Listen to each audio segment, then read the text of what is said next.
तो नहीं लूंगी क्योंकि मैनेज को थोड़ी ठीक है प्रॉब्लम भी मैम। हो रही थी सुबह वाले में। और हाँ फिर मैम।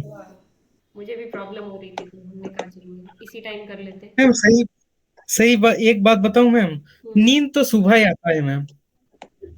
अच्छा,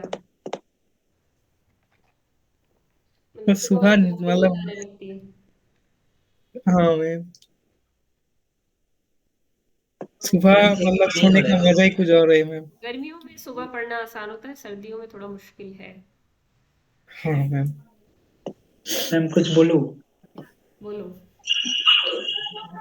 which of the following is not possible? वो वाला क्वेश्चन नहीं हो रहा है। नॉट पॉसिबल कौन सा क्वेश्चन था? एक सेकेंड। मैम वो order of G by Z G हाँ इज इक्वल टू 4। वो तो लास्ट टू लास्ट क्लास में था ना। हाँ मैम। ये चेक करोगे? एक सेकेंड। आपका नोट में था। अच्छा अच्छा अच्छा, चलो तुम वैसे ही बता दो, अब ये कहाँ मिलेगा। हाँ ma'am. Order of G by G Z. By Z G is हाँ। Equal to 4। Same order of G by Z G is equal to 6। Order of G by Z G is equal to 15 और एक है 25। 25। आपने जो किया वो answer C दिया हुआ है, लेकिन रीजन नहीं है। अच्छा, रीजन भी है उसमें, ठीक है। देखो सी जो है 15 ऑर्डर का ग्रुप है। मैम वन तो कंफर्म होगा, मतलब जेड टू वन पॉसिबल। ठीक है, ऐसे भी हाँ हो जाएगा। मैंने एक बात बताई थी आपको कि जी बाय जेड जी आप कभी ये साइक्लिक नहीं हो सकता। मतलब हो सकता है पर ये साइक्लिक होगा तो वही सारी बातें निकल के आती हैं यहाँ से। अगर ये साइक्लिक हुआ तो जी एबिलियन हो जाएगा। मतलब ये साइक्लिक तभी हो सकता है जब ये ऑर्डर वन का हो। ये बातें इकट्ठा नहीं हो सकती कि order of G by Z G greater than one हो जाए और ये ग्रुप साइक्लिक भी हो जाए। हाँ मैम, ये तो समझ में आया। ये नॉट पॉसिबल। ठीक है। अब 15 ऑर्डर का ग्रुप, उसको ब्रेक डाउन करोगे, पी क्यू ऑर्डर है ना, 3 into 5, क्या ये साइक्लिक नहीं होता?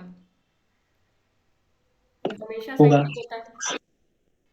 तो अगर ये हमेशा साइक्लिक होगा तो इसका मतलब क्या हुआ कि जी बाई जेड जी का ऑर्डर अगर ये आता है तो जी बाई जेड जी साइक्लिक होगा, जी बाई जेड जी साइक्लिक। और उससे क्या पता चलेगा कि जी इज अबिलियन। और अगर जी अबिलियन होगा तो जी बाई जेड जी तो ऑर्डर वन का आना चाहिए ना, ये तो आइडेंटिटी ग्रुप बनना चाहिए, पर आपका तो 15 ऑर्डर का बन रहा है। वो वाली कॉन्ट्राडिक्शन आ जाती है ना यहाँ से। ये बड़ा एक लाइन का एक सिंपल सा लॉजिक होता है इसका। ठीक है मैम, समझ गया। लॉजिक तो हमने आपसे पहले शेयर कर ही रखा था। 15 पे आपने ध्यान नहीं दिया कि वो साइक्लिक होता है, इसलिए आपको दिक्कत आ रही थी। ठीक है, स्टार्ट करते हैं आज का। कल कुछ दिया था उसमें कुछ डाउट हो? कल हमने एक चीज़ पढ़ी थी कि, एक सेकंड रुको जरा। मैम रिकॉर्डिंग स्टार्ट कर दिया। मैम हाँ स्टार्ट। आपने होमोमॉर्फिज्म वाला नोट अभी भी आप लोग नहीं किया है ना? कल वाला नोट नहीं कल किया। वाला। कल वाला नहीं किया। हाँ वो कर दूंगी मैं आज। पर थोड़ा टाइम लगेगा, थोड़ा सा वेट करना पड़ेगा, आपको लिखना बाकी है अभी। तुम इतना जल्दी जल्दी क्यों करते हो? मैं ना, थोड़ा धीरे खाओ ना। टाइम टू टाइम करता है वो। चलो। हम्म। देखो हमने देखा था कि Zn से Zn तक अगर हमें होमोमॉर्फिज्म निकालने हो, यानी Z 200 से Z 278 तक अगर नंबर ऑफ होमोमॉर्फिज्म निकालने हो तो इसके लिए एक फॉर्मूला बताया गया था आपको कल। कुछ एक दो क्वेश्चन भी दिए गए थे आपको ट्राई करने को। आपने कर लिया तो अच्छी बात है। नंबर ऑफ होमोमॉर्फिज्म निकालने थे Z 200 से Z 278 तक। तो हमने क्या देखा था, इसके लिए एक फॉर्मूला देखा था। ये फॉर्मूला थोड़ा सा और क्लियर हो जाएगा जब आप आगे क्वेश्चंस देखोगे। ये फॉर्मूला कहता है कि जीसीडी निकाल दो 200 और 278 का और आपको नंबर ऑफ होमोमॉर्फिज्म मिल जाएंगे। ठीक है। क्योंकि बहुत बड़ी क्वांटिटी जब 200 278 आ जाती है तो हम एक एक लिख के चेक नहीं कर सकते, 0x 1x 2x and up to so on 277x, ये करना मुश्किल हो जाता है। इसलिए अब हमने क्या किया, फॉर्मूला बना लिया। अब क्वेश्चन इतना सिंपल तो नहीं है, ऐसा ज़रूरी नहीं है, थोड़ा टेढ़ा मेढ़ा भी आ सकता है। जैसे अगर मैं आपसे पूछूं, क्या पूछूं आपसे कि Z20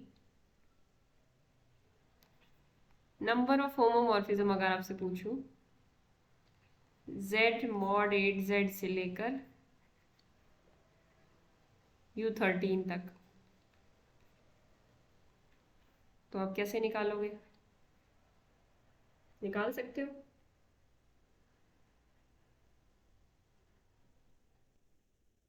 यस मैम। निकालो, फिर आंसर निकालो।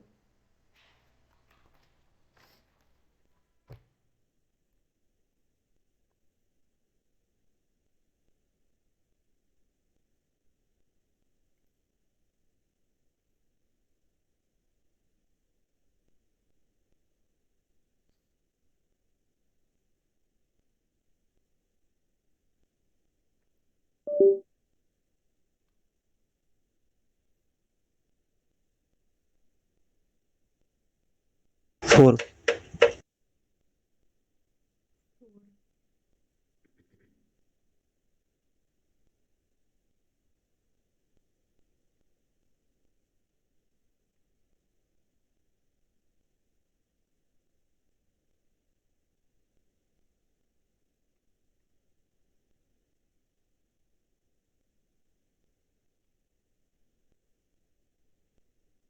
सबका हो गया ये ऊपर वाला? रुको मैम एक बार। ठीक है।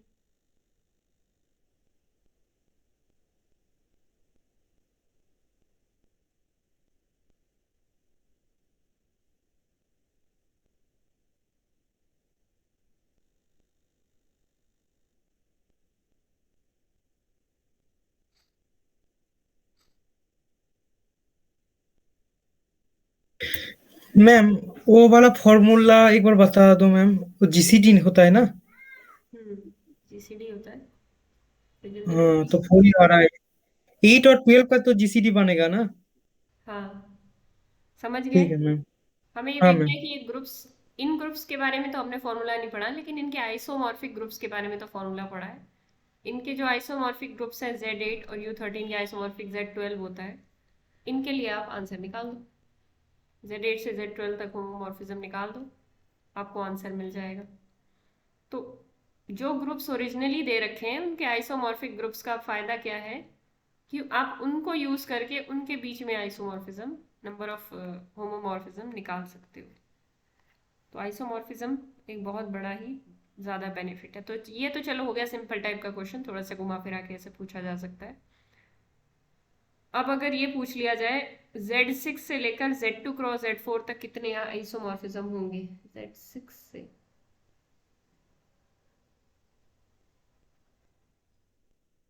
चलो एक और दूसरा देती हूँ मैं, Z2 क्रॉस Z4 से लेकर Z8 तक कितने नंबर ऑफ ग्रुप होमोमॉर्फिज्म होंगे। तो अब इसका निकालने का तरीका क्या है, देखो हम एक कंडीशन जानते हैं कि Tx is equal to Ax। ये ग्रुप होमोमॉर्फिज्म कब बनता है, जब इस A का ऑर्डर निकाले वो कुछ K के बराबर आए और ये जो K है वो उधर वाले ग्रुप के ऑर्डर को डिवाइड करे। कुछ ऐसा ही होता था, K divides order of Z2 cross Z4। तो इसी बात का ध्यान रखते हुए हम आगे इसमें होमोमॉर्फिज्म्स निकालेंगे। अब कैसे निकालेंगे, देखो सबसे पहले हमें क्या करना होगा, Z2 क्रॉस Z4 है ना, Z2 क्रॉस Z4, तो ये Z2 को आप 8 के साथ लिख लो, 4 को भी 8 के साथ लिख लो। कहने का मतलब Z2 Z8 Z4 Z8। अब हमें क्या करना है, कॉमन ऑर्डर्स निकालने हैं, Z2 और Z8 के कॉमन ऑर्डर्स। पहले तो सारे ऑर्डर्स आप लिख ही लो, 1 2 और नीचे होंगे 1 2 4 8। इनके ऑर्डर्स क्या होंगे, 1 2 4 1 2 4 8। अब हमें देखने कॉमन ऑर्डर्स, यहाँ से कॉमन ऑर्डर कौन से आ रहे हैं, 1 और 2, यहाँ से कॉमन ऑर्डर कौन से आ रहे हैं, 1 और 2। कॉमन ऑर्डर्स क्यों देख रहे हैं? कॉमन ऑर्डर देखने का फायदा ये है कि अगर हम ऐसा ऑर्डर देखेंगे, मान लो 8 देखें, अब 8 ऑर्डर का एलिमेंट इसके पास तो है, कोई 8 ऑर्डर का एलिमेंट मुझे बताओ, जैसे tx is equal to X, tx is equal to X नहीं, मतलब यहाँ पे t of x1 comma x2 is equal to some 1 dot x। वैसे इसका जो जनरल फॉर्म होगी वो ax टाइप की नहीं होगी, थोड़ी सी अलग होगी, क्योंकि यहाँ पे क्रॉस प्रोडक्ट है ना, एक्सटर्नल डायरेक्ट प्रोडक्ट है ग्रुप्स की। तो कहने का मतलब अगर यहाँ पे x रखते, आप 1 इंटू एक्स टाइप का कुछ रखते, ऐसा तो नहीं होगी उसकी जनरल फॉर्म, अलग होगी, लेकिन अगर हम रखते तो यहाँ पे इस एलिमेंट का ऑर्डर जो आता वो आता 8, और वो उधर वाले किसी भी, मतलब उधर इस ऑर्डर का डोमेन वाले ग्रुप में इस ऑर्डर का कोई भी एलिमेंट नहीं मिल रहा, तो इसलिए हमें कॉमन ऑर्डर्स पे बात करनी है। असल में क्या होता है, ग्रुप होमोमॉर्फिज्म निकालते टाइम हम कॉमन ऑर्डर्स देखते हैं। तो पहले तो Z2 और Z8 के कॉमन देख लो, फिर Z4 और Z8 के कॉमन देख लो, दोनों के अलग अलग करके हमें देखने हैं। तो ये 1 एक common order element, common order आ गया।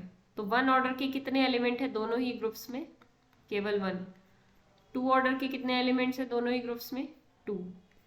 इधर 1 ऑर्डर के कितने एलिमेंट्स हैं? 1, और इधर 2 ऑर्डर, अच्छा इधर 4 भी आएगा, 5 2 5 4। ठीक है, दोनों का अलग अलग हमने देखा।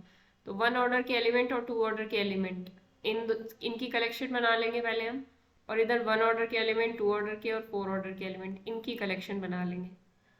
तो ये क्या आ जाएगा, 1 + 1 2 आ जाएगा, ये आ जाएगा 1 + 1 + 2, ये 4 आ जाएगा। तो इधर से आपको कॉमन ऑर्डर्स 2 मिल रहे हैं, इधर से आपको कॉमन ऑर्डर 4 मिल रहे हैं। तो जो आपका आंसर आएगा वो आएगा 2 × 4। आप इसको ऐसे रिलेट कर सकते हो कि देखो यहाँ पे क्रॉस प्रोडक्ट थी Z2 और Z4 की, तो इसी तरह यहाँ से भी इन दोनों की क्रॉस प्रोडक्ट हमें लेनी है। 2 एलिमेंट यहाँ से निकल के आएंगे, 4 एलिमेंट यहाँ से निकल के आएंगे, और टोटल 8 एलिमेंट्स ऐसे होंगे, मतलब 8 मैपिंग्स बना सकते हैं हम, जो होमोमॉर्फिज्म बनेगी, ग्रुप होमोमॉर्फिज्म। ठीक है मैम मैम एक बार पहले से एक बार जिस्ट करके बता दो। अच्छा, देखो हमें क्या करना है,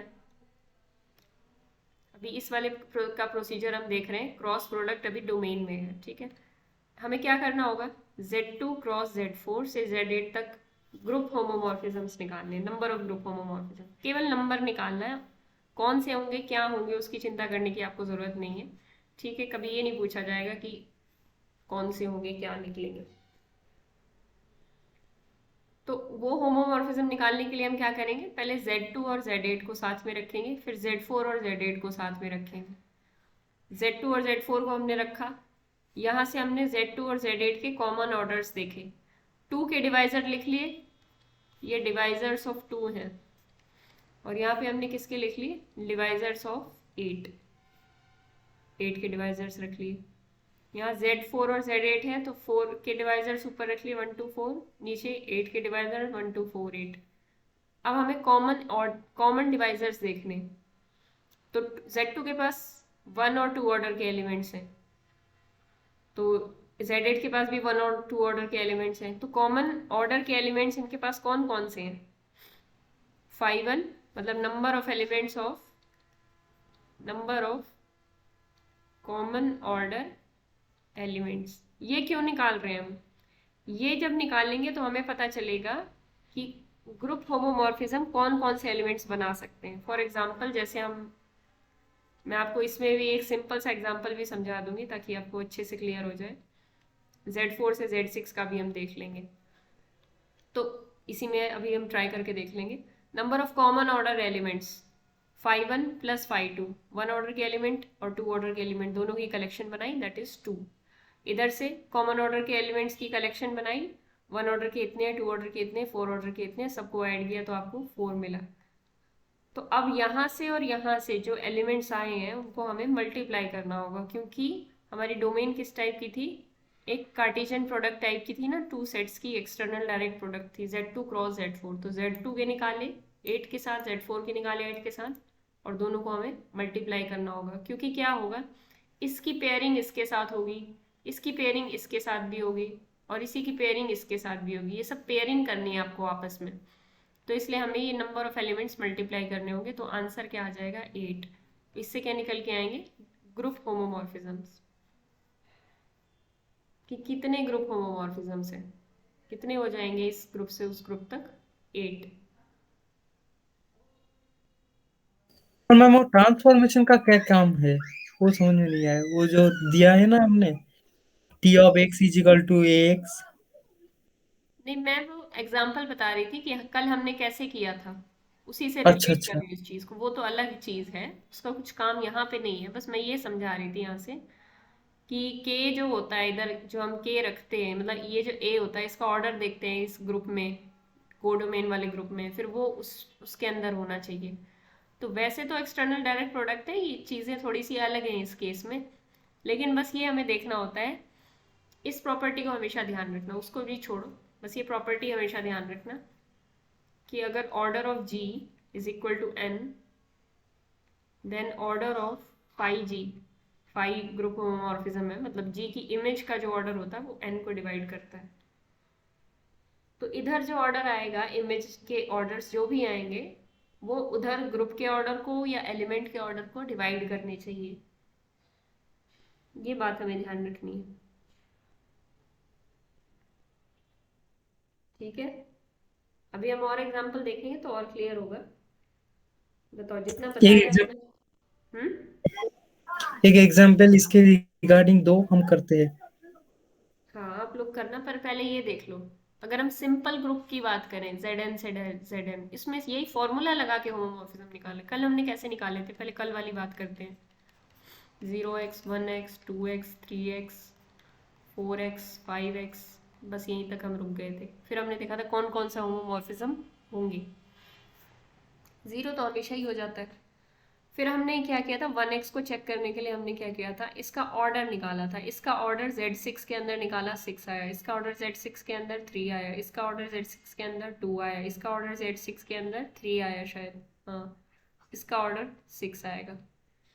अब हमें ये देखना है कि ये जो 6 है, ये उधर ग्रुप के ऑर्डर को डिवाइड करना चाहिए था, मतलब उधर कोई ना कोई उधर ग्रुप के ऑर्डर को ही डिवाइड करता हुआ मिलना चाहिए, नहीं मिलेगा तो गड़बड़ हो जाएगी, पर 6 यहाँ पे 4 को डिवाइड नहीं करता, तो this is not a group homomorphism. 3 group के ऑर्डर को डिवाइड नहीं करता, this is also not a group homomorphism. फिर यहाँ पे 2 है, ग्रुप के ऑर्डर को डिवाइड करता है डोमेन वाले ग्रुप के, तो ये है। फिर से 3 नहीं करता, तो ये नहीं है ग्रुप होमोमॉर्फिज्म, और फिर से यहाँ से 6 था और 6 आया है, तो ये 6 डज नॉट डिवाइड 4, क्या लिख दिया मैंने यहाँ पे, 4 आना था, तो this is not a group, मतलब ग्रुप होमोमॉर्फिज्म हमें यहाँ से कौन कौन से मिले, Tx is equal to x और Tx is equal to 3x, और हमने फॉर्मूला देखा था। फिर इसके बाद दूसरी चीज हमने स्टेप 2 में क्या किया था, ये तो स्टेप 1 वाला तरीका था हमारा, सारे लिख लिख के देखे। स्टेप 2 वाले तरीके में हमने देखा कि GCD निकाल ले अगर हम 4 और 6 का, तो हमारे पास नंबर ऑफ ग्रुप होमोमॉर्फिज्म आ जाते हैं, दैट इज 2। आज हमने क्या सीखा, आज हमने एकदम जनरल तरीका सीखा है, जो आज का तरीका है वो जनरल तरीका है, वो देखते हैं कैसे काम करेगा। यहाँ पे पहले हम Z4 के अंदर कॉमन ऑर्डर्स देखते हैं, Z4 और Z6 के अंदर। Z6 के अंदर क्या क्या होंगे, 1 2 3 6, Z4 के अंदर 1 2 4, कॉमन ऑर्डर जरा देख लो, ये 1 आ जाएगा और 2 आ जाएगा, बस, ठीक है। अब हमें क्या करना होता है, कॉमन ऑर्डर देखने के बाद देखना होता है कि Zm और Zn में 1 ऑर्डर के कितने एलिमेंट्स हैं, इस कॉमन ऑर्डर के कितने एलिमेंट्स हैं, दोनों के अंदर ही 5 1 होंगे ना, क्योंकि साइक्लिक ग्रुप में आप काम कर रहे हो, Zn वाले ग्रुप के अंदर काम कर रहे हो, समझ रहे हो, तो इसलिए मैं डायरेक्टली यहाँ पे 5 1 लिख देती हूँ, इस दोनों के पास 1 ऑर्डर का 5 1 एलिमेंट है, इन दोनों के पास 1 और 2 ऑर्डर का 5 2 एलिमेंट है।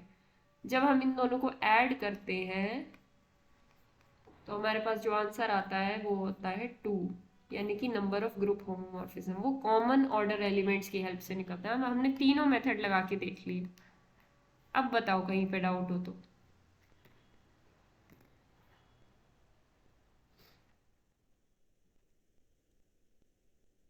मतलब मैम यहाँ पर 4 को डिवाइड करे, ऐसा जो डिवाइडर है वो लिखूं, हाँ। और इसमें 6 को डिवाइड करे ऐसा मतलब लिखूं, और कॉमन को ढूंढूं, और उसके बाद ये स्टेप करूं, ये है ना मैम?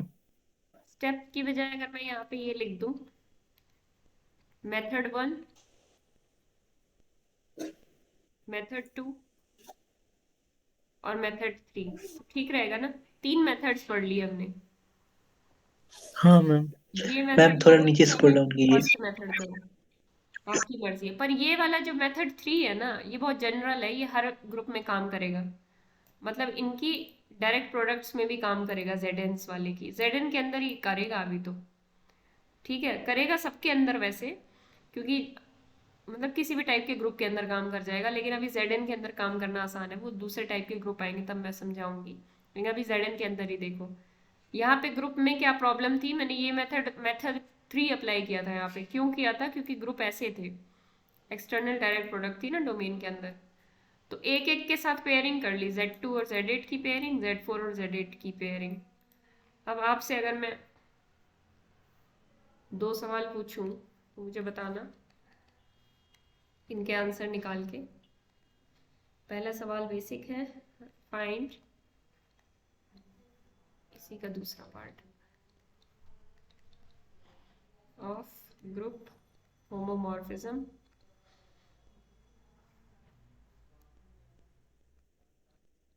Q4/I से लेकर D4 R90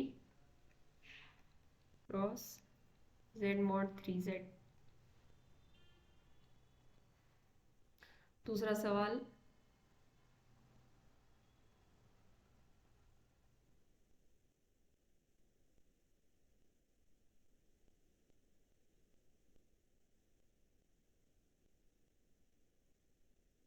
एक सेकंड,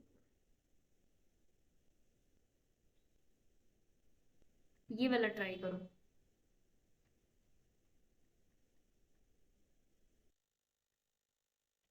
ठीक है, दोनों क्वेश्चन समझ में आएगा ना? मैं 1 मिनट में आती हूँ।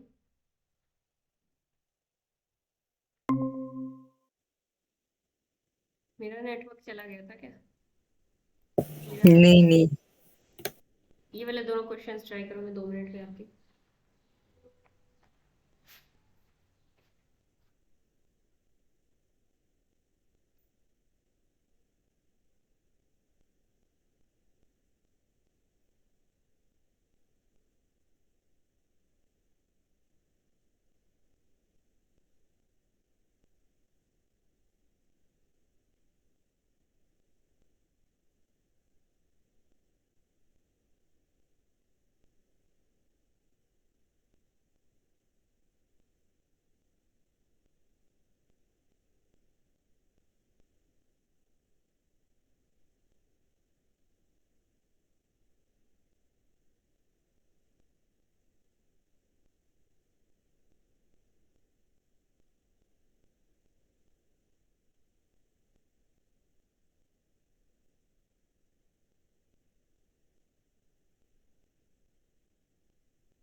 मैम हाँ बोलो। D4 बाई जो साइक्लिक ग्रुप R90 होता है ना, हाँ, उसमें कितने एलिमेंट आता है? 4 एलिमेंट। 4 एलिमेंट आता है ना। हाँ वही हाँ, मिस।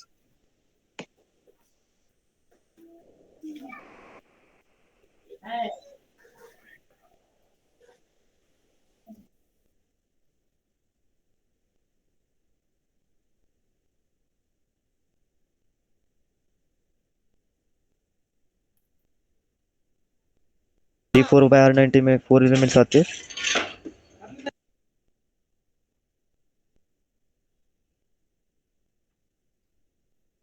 D4 हाँ बाय आएगा तो 4 एलिमेंट ही तो आएगा। R90 में 4 आते हैं, हाँ, D4 बाय मतलब R90 में तो 2 आएंगे। नहीं मैम, हाँ मैंने R90 में बोला हूँ, 4 आता है ना। और ज्ञानेश ने कुछ और पूछा था, आपने सुना नहीं ध्यान से शायद। नहीं, अच्छा, मुझे लगा वो D4/R90 ऐसे बोल रहे हैं। R90 पूछा था मैंने। अच्छा, मैम मेरा जो क्वेश्चन था D4/R90 उसमें कितना एलिमेंट आता है? उसमें 2 होगा। हाँ वही तो बात है। याद रखा करो सारी, ये जो दिमाग है आपका, हाँ इसको किन किन कामों में आप लगाते हो? गाने वाने सुनते हो ज्यादा? अभी आपको सिर्फ अपना कोर्स की चीजें याद रखनी है। 1 महीना रह गया एग्जाम में, मैं तो 1 ही महीना कहूंगी। कोर्स की चीजें याद रखो, इधर उधर की चीजें मत याद रखो। अच्छा, तो हाँ, याद नहीं रहता मैम। याद ये कैसा? Second question. मैम पहले का आंसर है 2, सेकंड का आंसर है 4। एक तो बादाम खाओ, दूसरी चीज मैम बार बार। सेकंड का क्वेश्चन चेंज कर दिया क्या? क्या क्या? सेकंड?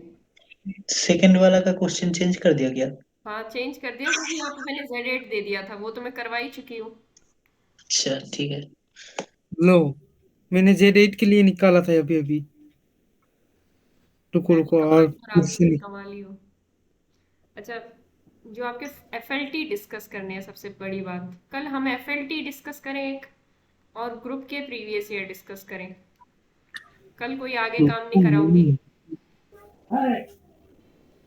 एक क्लास में FLT डिस्कस कर लेंगे। और FLT एक काम करो, मैं आंसर की आपसे शेयर करूं पहले तो आप लोग वो कर लो। मैम 4 होगा क्या? हाँ, FLT मैम 4। सेकंड क्वेश्चन के आंसर का हाँ, 4 है, 4 है। सेकंड का आंसर नहीं, वो तो नहीं है। 2 आएगा मैम। हम्म। फर्स्ट का तो 2 आ गया था, सेकंड का 3 फर्स्ट आ। का 2 आ गया। अच्छा, सेकंड का पूछ रहे हो? हाँ मैम, सेकंड का 4 और फर्स्ट का 2। फर्स्ट का तो 2 आएगा ही। फर्स्ट वाला मुझे नहीं समझ में आ रहा। फर्स्ट वाले में अब देखो, मैंने आपको कोई मेथड नहीं सिखाया है ऐसा जो आप डायरेक्टली इनका निकाल सको आंसर, है ना? आपको मैंने क्या सिखाया है? मैंने सिर्फ ZN क्रॉस ZN ऐसे टाइप की चीज़ें सिखाई है। तो सबसे पहले तो इसको थोड़ा सा रिड्यूस कर लेते हैं, कर ही लिया होगा आप लोगों ने। उधर 8 ऑर्डर का ग्रुप है, नीचे 4 ऑर्डर का ग्रुप है ना? ऊपर 8 है, नीचे 4 है, तो ये 2 ऑर्डर का ग्रुप आएगा, तो ये Z2 के आइसोमॉर्फिक आ जाएगा। और इधर आ जाएगा Z2 क्रॉस Z3। ठीक है, हाँ समझ गया। अब इसमें हम फिर वही एक एक की जोड़ी बनानी है। देखो, चाहे इधर से इधर हो, चाहे डोमेन में एक्सटर्नल प्रोडक्ट हो, चाहे कोडोमेन में एक्सटर्नल प्रोडक्ट हो, करने का तरीका एक ही है। अब कोडोमेन में एक्सटर्नल प्रोडक्ट है तो हम क्या करें? चलो ये बात मैं बाद नहीं करती हूँ। कोडोमेन में एक्सटर्नल प्रोडक्ट है तो अब हम क्या करें? Z2 और Z2 का पेयर बनाएं, उसी तरीके से देखेंगे, और Z2 और Z3 का पेयर बनाएं। कॉमन ऑर्डर दोनों के वही 1 2 आ जाएंगे, और इधर क्या आ जाएंगे? 1 2 1 3, तो केवल 1 आ जाएगा, तो इधर 5 1 यानी 1 आ गया, इधर 5 1 प्लस 5 2, ये आ गया 1 प्लस 1 2। तो उधर 2 आ रहा है, उधर 1 आ रहा है, तो 2 क्रॉस 1 क्या आ जाएगा? आंसर 2 आ जाएगा। एक और बात, यहाँ पर Z2 क्रॉस Z3 था, क्या हम इसको रिड्यूस कर नहीं सकते थे? इसमें सकते कि नहीं कर सकते? बिल्कुल कर सकते थे। Z2 क्रॉस Z3 तो Z6 होता है, ये तो 2 और 3 का GCD 1 है, ये तो हाँ, Z6 बन GCD जाएगा। 1 होगा। हाँ, Z2 Z6 बन जाएगा। किसी ने ऐसे भी किया था या नीचे वाले तरीका किया था? नहीं मैम, ऐसे तो नहीं सोचा था। हाँ, तो ये ध्यान रखना है कि ये तो भाई इनका तो GCD 1 है, ये तो Z6 के आइसोमॉर्फिक है। तो Z2 टू Z6 देखो आप सीधे। इनको देखने के लिए हमने फॉर्मूला पढ़ा हुआ है। फॉर्मूले का नाम है GCD of 2 and 6 that is equal to 2। बहुत आसान था, 2 लाइन का क्वेश्चन बन गया अब आपके लिए, है ना। इस वाले पे आओ, Z2 क्रॉस Z4 से Z10, ये तो मेरे को निकाल के देखना पड़ेगा। Z2 Z10 Z4 Z10 common orders देख लिए जाएं। 1 2 और 1 2 यही कॉमन ऑर्डर आएंगे इन दोनों में। इसमें 1 2 4 और इसमें 1 और 2, मतलब कॉमन यही दोनों आएंगे। तो 5 1 प्लस 5 2, दो 1 ऑर्डर के 5 1 एलिमेंट, 2 ऑर्डर के 5 2 एलिमेंट, फिर 1 ऑर्डर के 5 1 एलिमेंट, 2 ऑर्डर के 5 2 एलिमेंट। तो यहाँ पे 2 आ गया, यहाँ पे 2 आ गया, तो आंसर क्या आ जाएगा? 2 क्रॉस 2 4। तो सही निकाला आप लोगों ने आंसर। आप लोगों को मतलब समझ में आ चुका है, ठीक है। अब एक और बात करनी है आपसे, यहाँ तक क्लियर है ना? पर हम इतना मेथड भी नहीं लगाएंगे, इससे भी आसान तरीका मैं अब आपको समझा देती हूँ कि अगर ऐसा कुछ आ जाए, एक बार इसको ट्राई करो। Z3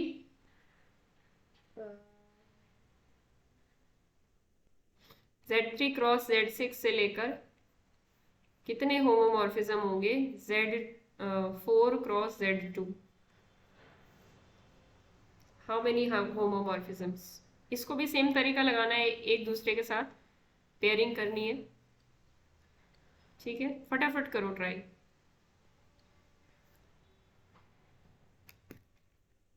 फिर मैं इसका एक आसान तरीका बताऊंगी, लेकिन ये तरीका हमेशा जिंदाबाद है। आसान तरीके पढ़ने का ये मतलब नहीं होता कि हम जनरल मेथड को भूल जाएं।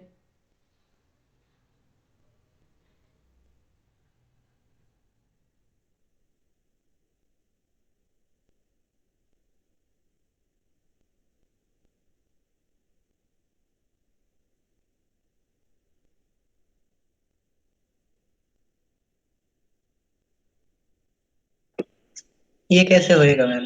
ये तो नहीं हो रहा है। रुको मैम, रुको।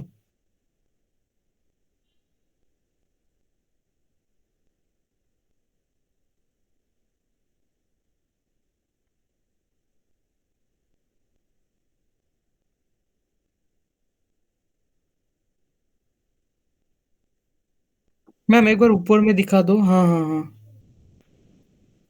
हाँ हाँ हाँ, क्या? हाँ, ऊपर ऊपर में दिखा दो। मैंने ऐसे ही किया मैम। अच्छा अच्छा, करो हाँ ऐसे ही। हाँ, पहले प्लस होता है, उसके बाद गुना होता है। 5 1 प्लस होगा 1 2 3 6 1 प्लस 5 2 6 और 2 1 2 2 2 1 2 8।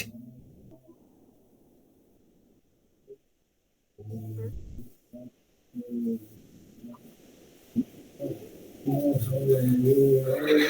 8 आएगा ना मैम? मैम नहीं हो रहे। 8 कैसे? आपका मैम आपने 3 और 6 क्यों लिया 3 और 6 वापस? कैसे ले लिया आपने? अच्छा, 3 और 4, 3 और 2 लेना था, 2 और 4, ठीक है ठीक है। तो यहाँ से तो यही आएगा 8 1। आएगा ना मैम?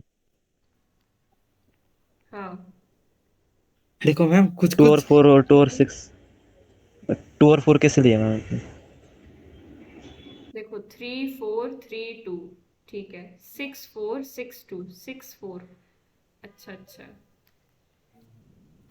तो यहाँ पे कॉमन क्या आएंगे? 1 2 3 6 1 2 1 2। देखो मैम, मैंने कहाँ गलती कर दी? उसका मतलब 3 4 लिया। तो खुद ही कंफ्यूज हो गए। 3 4 3 2 6 4 6 2। हम्म, वो 6 अब 4 मैंने दोबारा हाँ 4 ही आएगा मैम, मैंने गलती कर दी। मैंने 2 बार 6 4 ले लिया, 3 2 की बजा। मैंने गलती कर दी। ठीक है, 4 आएगा। देखो क्या करना होता है हमें, हाँ इस तरीके के क्वेश्चंस करना बहुत आसान है।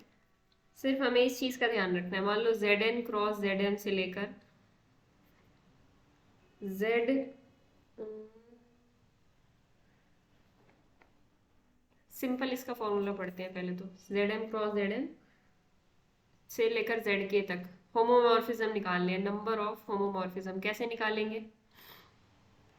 ये होते हैं GCD of N K into GCD of M के। देखो हम क्या कर रहे थे, हम n और k का साथ लेके चले थे। पहले n और k के लिए हमने सॉल्व किया, कॉमन ऑर्डर्स देखे और इसके लिए काम किया और रिजल्ट आया हमारे पास कुछ। कॉमन ऑर्डर्स देखे और इस पे मेथड अप्लाई किया, यहाँ से कुछ ना कुछ आंसर आया। मान लो हमारा आंसर कुछ भी a आया। फिर हमने m और k के लिए काम किया था, m और k के लिए, और यहाँ से कुछ कॉमन ऑर्डर्स देखे और यहाँ से आंसर मान लो b आया। फिर हमने लास्ट में क्या किया था, ए और बी की मल्टीप्लिकेशन की थी। ये ए क्या था? ए कुछ नहीं था। ये जो सारे कॉमन ऑर्डर्स आप निकालते हो ना, उन पे फाई अप्लाई करते हो, ये कुछ नहीं होता। ये एन और के का जीसीडी होते हैं, ग्रेटेस्ट कॉमन डिवाइजर होते हैं। जैसे कि हम यहाँ पे 4 और 6 रखें, तो 4 और 6 के कॉमन डिवाइजर्स आप देखोगे 1 2 4 1 2, बस यही दोनों कॉमन आएंगे। तो आप इनका निकालोगे जीसीडी कैसे? 5 1, मतलब जो आंसर निकालोगे, number of elements of order 1, number of elements of order 2, इन दोनों को ऐड करोगे तो जो आंसर निकल के आता है वो 2 ही निकल के आता है। मतलब वो लार्जेस्ट डिवाइजर जो आपने कॉमन लिया था ना, वही निकल के आता है, ग्रेटेस्ट कॉमन डिवाइजर। तो 5 1 प्लस 5 2, सारे डिवाइजर्स पे 5 लगा के ऐड करने पर जीसीडी ही निकलता है। सारे डिवाइजर्स D1 D2, मुझे ऐसा लग रहा है जैसे हमने पहले पढ़ा भी हो। सारे डिवाइजर्स पर 5 लगाने पर, उनको ऐड कर देने पर जो लार्जेस्ट डिवाइजर होता है, मान लो डी के यहाँ पे लार्जेस्ट डिवाइजर है, तो डी के ही आंसर आता है। ग्रेटेस्ट ये कॉमन, पहले भी पहले भी किया था, आपका नोट में है। नोट में है। तो इसीलिए ये फॉर्मूला बन रहा है। मैंने कल कहा था ना विजुअलाइज करना, अब ज्यादा विजुअलाइज होगा। कल शायद नहीं हो पाया होगा, लेकिन अब विजुअलाइज होगा कि ये जीसीडी का क्या रोल आ गया बीच में। कॉमन डिवाइजर जब आप निकालते हो, उन पर 5 अप्लाई करते हो और उनको ऐड करते हो, तो जो ग्रेटेस्ट कॉमन डिवाइजर है वही आंसर आता है। जैसे 5 1 प्लस 5 2, यहाँ पे क्या आ रहा है? 2 आ रहा है। तो जो ए निकल के आता है ये और कुछ नहीं, ये ए जीसीडी ही होता है। किसका? एन और के का, जीसीडी ऑफ एन के। और जो बी निकल के आता है वो जीसीडी ऑफ एम के होता है। और फाइनली हमें क्या करना होता है? इन दोनों का मल्टीप्लिकेशन लेना होता है, ए इंटू बी, यही तो आंसर आता है। तो ऊपर भी हमने क्या किया, जीसीडी, इसको हम ए बोल दें और इसको बी बोल दें, इन दोनों की क्या करनी है? मल्टीप्लिकेशन। तो फॉर्मूला क्लियर हुआ? Yes ma'am. अब एक फॉर्मूला आप बनाओगे। अगर मैं पूछूं आपसे z N cross Z M से लेकर जेड के क्रॉस जेड एल तक नंबर ऑफ होमोमॉर्फिज्म कैसे निकलेंगे? थोड़ा सा सोचो इस बारे में।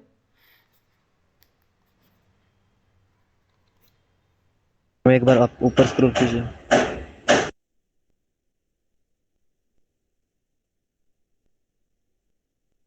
और ऊपर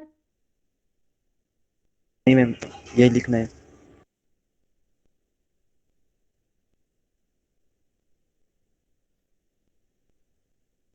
तो हो गया मैम। अच्छा, हो गया तो बताओ अगर क्या नीचे हमारा। दिखा दो एक बार, हम्म, नीचे दिखा दो। एम क्रॉस एन टू क्या था वो? एन के क्रॉस क्रॉस एल। ए है, हाँ।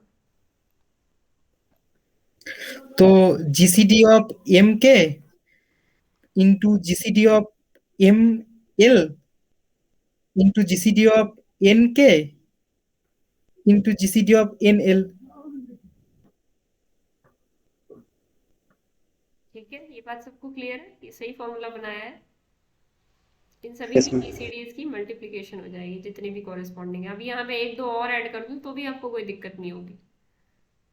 जहाँ मैं एक दो और क्रॉस प्रोडक्ट ले लेती, ZL1 और ZL2, करते जाओ। तो आप सारा पेयरिंग कर करके GCDs लेते जाते सबके, बस।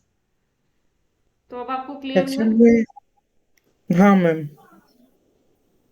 असल में मैम मेरा पिछले जन्म में मैं नहीं बनाया था ये सब फार्मूला टर्मूला। पिछले के पिछले जन्म में? हाँ, एक्चुअली मैम। बुक मेरी 200 साल पुरानी है, ये फॉर्मूले बस 200 साल पुराने हैं। ओ, ये मतलब ये जो एक जन। होमोमॉर्फिज्म का जो इजाद किया था ना जिसने, वो 1860 में किया था। अच्छा अच्छा अच्छा, तो मैं तो पिछले के पिछले नहीं, पिछले ही में पिछले के इसका पिछले आगे। जन्म में जैसे आप 140, सॉरी, कोई भी 70 साल जीता है व्यक्ति नॉर्मली, 70 ईयर्स, तो 140 वो एज लगा लो और 20 और ऐड कर लो, 160 ईयर्स बैक।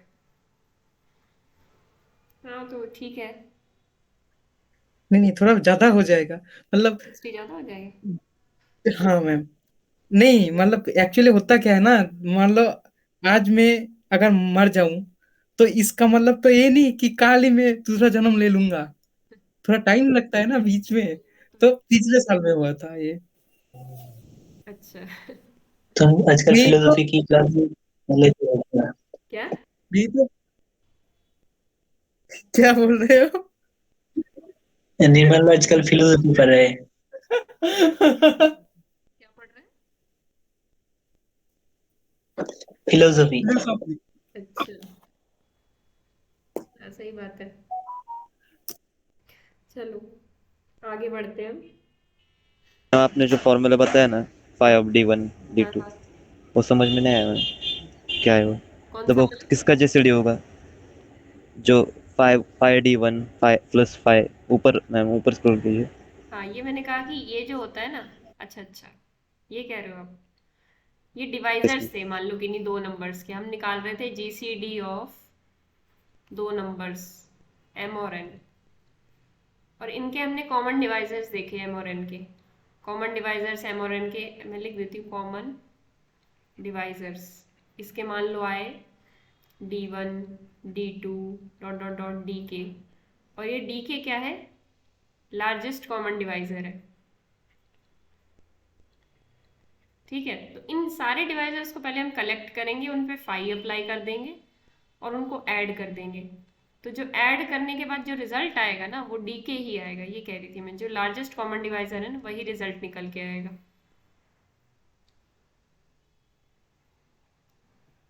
ओके मैम, समझ में आया? समझ गए। ठीक है, ये हमने पहले भी पढ़ा हुआ है, एक बार नोट्स में जाके थोड़ा खंगाल के देखना, नहीं पढ़ा होगा तो कोई बात नहीं, अब पढ़ लिया। अब देखो, अब अगर आपसे पूछ लिया जाए K4 से मतलब डी के लेकर मैम, मुझे समझ में नहीं आ रहा, तो वो टॉपिक जो डी के जीसीडी होगा उसमें, डीके, इसका मतलब डी के जीसीडी होगा ना एम एन का। हाँ, GCD of MN hmm, d k है। हाँ वही समझ में नहीं आ रहा था अब मैम, समझ मुझे में आया? लगा D1 डी, हाँ नहीं वो नहीं, एक ही नंबर के हाँ, वो डिवाइजर मेरी से। गलती थी, मैंने पूरा लिखा ही नहीं था, मुझे पूरा लिखना चाहिए था। ठीक है, अब लिख लो, नोट कर लो, करना हो तो मैं स्क्रॉल कर दूं ऊपर। नोट कर दिया मैम। ठीक है, K4 से लेकर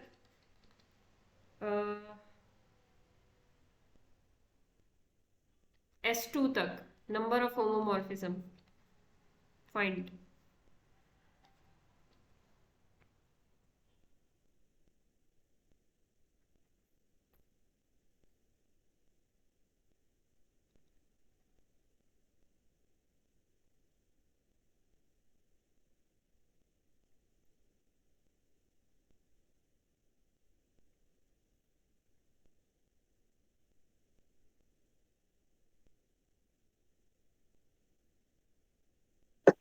मैम 4 होगा।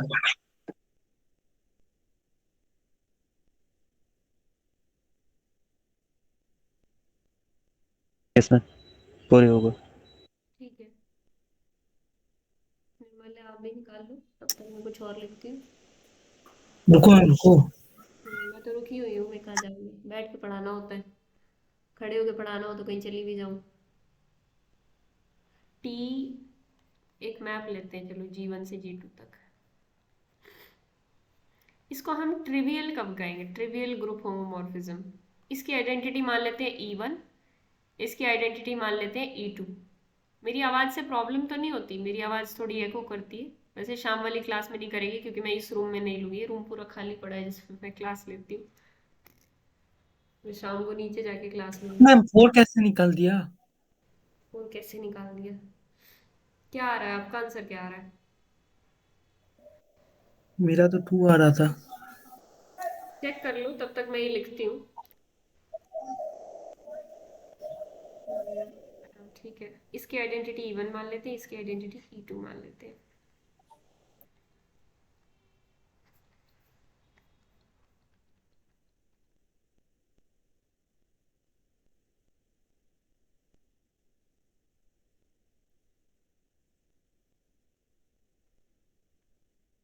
एक आपने जीरो मैप सुना होगा ना, जीरो फंक्शन।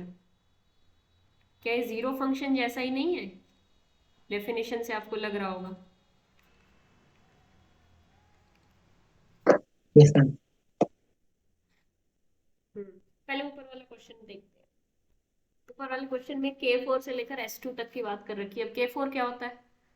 K4 के बारे में तो हमें नहीं पता, S2 के बारे में तो हमें नहीं पता, मतलब हमने इनका फॉर्मूला तो नहीं पढ़ा है, तो फिर हम आइसोमॉर्फिज्म का यूज करते हैं K4 के लिए।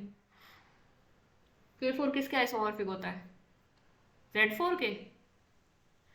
Ma'am, 2 cross 2 की। Z2 क्रॉस Z2 के, ठीक है। और S2 किसके आइसोमॉर्फिक होता है? दो ऑर्डर का ग्रुप है, Z2 का ही आइसोमॉर्फिक होगा। तो अब हमें नंबर ऑफ होमोमॉर्फिज्म यहाँ से यहाँ तक देखने हैं, तो 2 और 2 का GCD, हाँ मैम समझ गया। 2 और 2 का GCD, ठीक है। आंसर आ जाएगा 2 × 2 4, ठीक है। इसमें मैंने थोड़ा गलती कर दी थी। तो अब देखते हैं ट्रिवियल ग्रुप होमोमॉर्फिज्म। हाँ, तो एक मैपिंग है G1 से G2 तक। इस मैप को ट्रिवियल ग्रुप होमोमॉर्फिज्म कब कहा जाएगा? जब सारे एलिमेंट्स, मतलब इधर जितने एलिमेंट्स पड़े हैं, ये G1 है हमारा, ये G2 है, इधर जितने एलिमेंट्स पड़े हैं ये सारे जाके एक इसकी आइडेंटिटी पर जाकर मैप हो जाए। ये पूरा का पूरा ग्रुप इसकी आइडेंटिटी पर मैप हो जाए E2 पर, ठीक है। उसके अलावा कहीं नहीं। अब इसमें एक और चीज आती है, चलो उससे पहले मैं कुछ हाँ चलो मैं पहले आपको कर्नल ही बताती हूँ।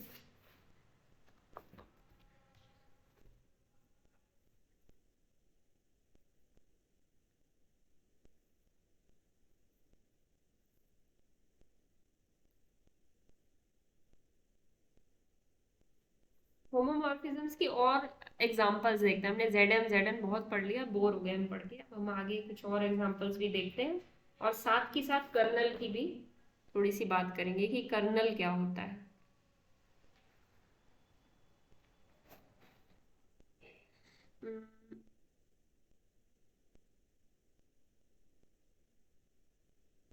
कर्नल की बात करते हैं सबसे पहले, उसके बाद हम कुछ एग्जांपल्स देखेंगे होमोमॉर्फिज्म के, और उनमें हर एक एग्जांपल में हम कर्नल निकालेंगे।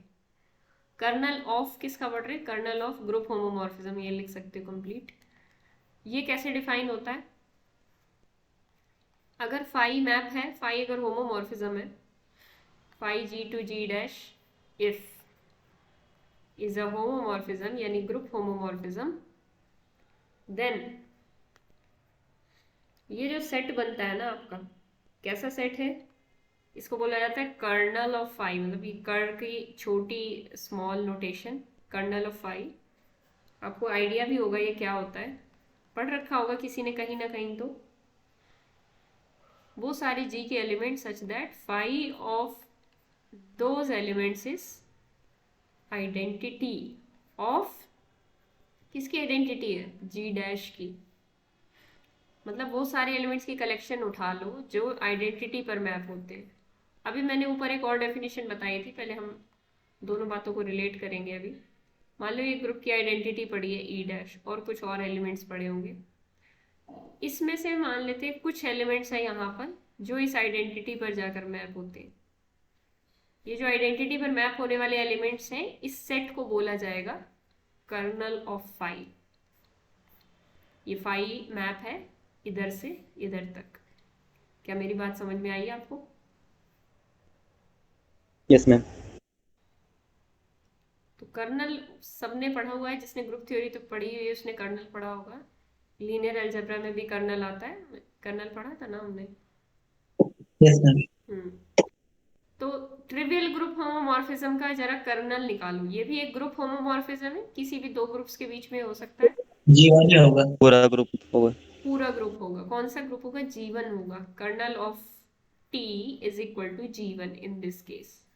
ठीक है, अभी हम कुछ और एग्जांपल्स देखते हैं और वहां पे भी कर्नल निकालेंगे। हमने अभी ज्यादातर चीजें ZN में ही देखी है। कल हम थोड़ी सब ग्रुप रिगार्डिंग प्रॉपर्टीज देखेंगे होमोमॉर्फिज्म की। तो एक बहुत ही बढ़िया टॉपिक है ये ग्रुप थ्योरी का, तो अच्छे से देखते जाओ बस इसको। होमोमॉर्फिज्म को ऑपरेशन प्रिजर्व प्रॉपर्टी भी बोलते हैं। मैंने आपको जब ग्रुप थ्योरी स्टार्ट हुआ था ना तब बताया था ऑपरेशन प्रिजर्व प्रॉपर्टी, क्योंकि ऑपरेशंस को प्रिजर्व करता है। एक सेकंड रुको। हाँ, अगर ग्रुप ले लें GLNR, एक ग्रुप ले लें और दूसरा ग्रुप ले लेते हैं R star under multiplication. R star under multiplication, बताइए आपको कौन सा ग्रुप है? तो ये जो मैप होगा ये होमोमॉर्फिज्म होगा। अगर हम मैप को इस तरीके से डिफाइन कर दें, कैसे? Phi of A is equal to, इधर एक नंबर अटैच करना है। ऐसा मैप लगाओ कि एक नंबर रिजल्ट में आए। कौन सा पता है आपको? Determinant of A. Determinant of A। क्या ये वेल डिफाइंड मैप है? इधर हमने नॉन जीरो नंबर्स लिए हैं, इधर हमने GLNR लिया है। अगर ये मैप डिफाइन किया जाए तो इसमें क्या दिक्कत आती? ये भी तो हो सकता था।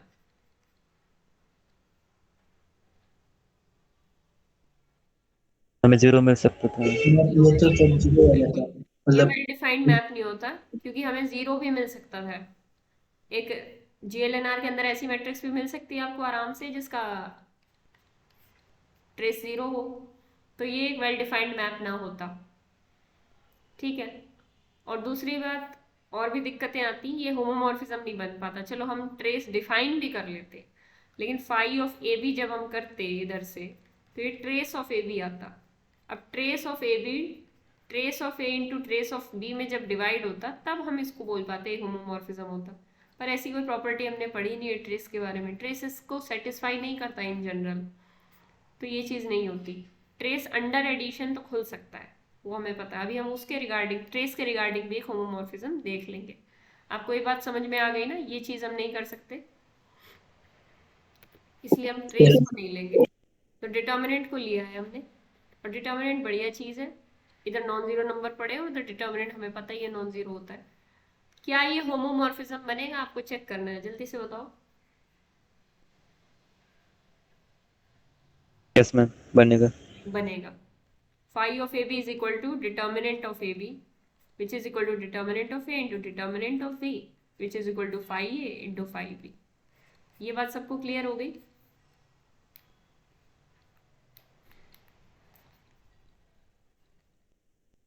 फाइंड कर्नल ऑफ फाई, ये आपका काम है, निकालो जल्दी से। तब तक मैं एक दूसरा मैप लिखती हूँ यहाँ पे।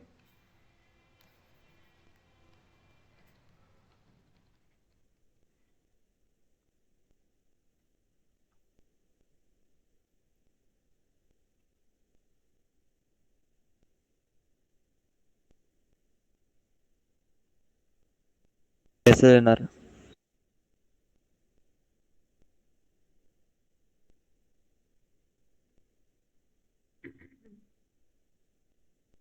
ये वाला क्वेश्चन देखो, जिसका हो गया है पहले वाला, एफ ऑफ।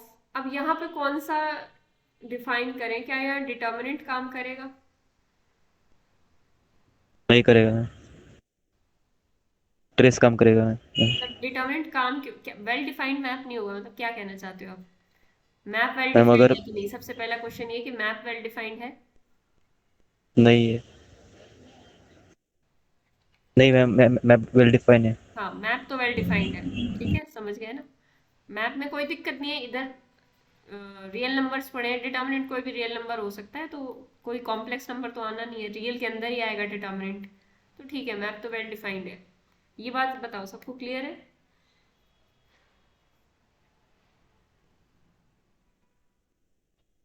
पता चलेगा बाकी। मैंने को निर्माल्य Yes, ma'am. Please. अच्छा ये बताओ कि क्या अब हम, इसका ऑपरेशन तो एडिशन है, क्या अगर हम ये करेंगे f of a plus b which will be equal to determinant of a plus b, क्या हम इसको अब डिस्ट्रीब्यूट कर सकते हैं? आप जानते हो कि हम नहीं कर सकते, डिटर्मिनेंट इस प्रॉपर्टी को सेटिस्फाई नहीं करता, तो इस वजह से डिटर्मिनेंट मैप होमोमॉर्फिज्म नहीं बनेगा, तो डिटर्मिनेंट मैप को कंसिडर ही ना किया जाए। हम आपको होमोमॉर्फिज्म दिखाना चाहते हैं। ठीक है, तो होमोमॉर्फिक मैप देखते हैं। एक ट्रेस, अब रियल नंबर अटैच करना है तो ट्रेस ऑफ ए डिफाइन कर लिया, क्या ये होमोमॉर्फिज्म बन सकता है? Yes ma'am. मैट्रिक्स के साथ और भी कोई नंबर अटैच होते हैं, एक तो ट्रेस होता है, एक डिटर्मिनेंट होता है, रैंक होती है, रैंक भी होती है ना। पर वही बात है कि Yes, रैंक ma'am. तो, हाँ, तो ये आपके हिसाब से आप कह रहे हो कि होमोमॉर्फिज्म बन जाएगा, है ना? होमोमॉर्फिज्म भी हो जाएगा और वेल डिफाइंड भी, क्योंकि trace of a plus b is equal to trace of a plus trace of b. समझ गए? Yes ma'am. Kernel of phi निकालो। Yes, ma'am. मैम कार्नेल की वो जो आपने पढ़ाया था वो एक बार बता दो ना, क्या पढ़ाया उसका था? छूट गया। बहुत सारे मैट्रिक्स होगा जिसका ट्रेस 0 होगा। हाँ, ठीक है ठीक है। मैंने, हाँ बोलो निर्माल्य। ये कार्नेल का जो हाँ हाँ हाँ हाँ, कर्नल क्या होता है? वो सारे जो आइडेंटिटी को मैपिंग करता है। वो सारे एलिमेंट्स होते हैं डोमेन के, जो आइडेंटिटी पर जाके मैप होते हैं, उनकी कलेक्शन होती है कर्नल। अच्छा हाँ मैम समझ गया, मतलब जो जो एलिमेंट GLNR का मतलब 1 पे मैप करेगा हाँ, उसको लेना है ना। इस ग्रुप की आइडेंटिटी पर मैप करेगा, इस ग्रुप की पहले हाँ। आइडेंटिटी देखेंगे, वो तो 1 होती है। तो डेट ए जिसका 1 होता है। हाँ, वो सारी मैट्रिसेस। हाँ मैम। वो मैट्रिसेस कौन सी होती हैं? SLNR। ठीक है। मैम ट्रेस 1 ट्रेस 0 होगा। क्या?